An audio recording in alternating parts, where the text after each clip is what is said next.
छोटू ready हो जाओ, वो मेहमान आ रहा है। जाओ।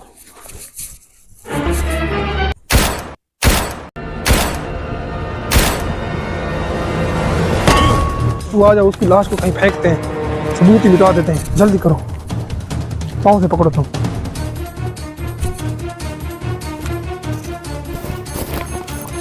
उठाओ, इधर फेंक उसकी लाश को। चल निकलो इधर। एक माह बाद जाओ देखो जोटे गेट पे कौन है। जाकर मूसा साहब को बताओ कि ठाकर आया हुआ है। ठीक है, 1 मिनट रुको, मैं मूसा भाई को बता के आता हूँ। मूसा भाई, इकबाल ठाकर है हमारे दुश्मन को लेके। ले आओ उसको, खैर आने दो। ठीक है मूसा भाई, मैं ले आता हूँ। ठीक है इकबाल भाई, आ जाओ।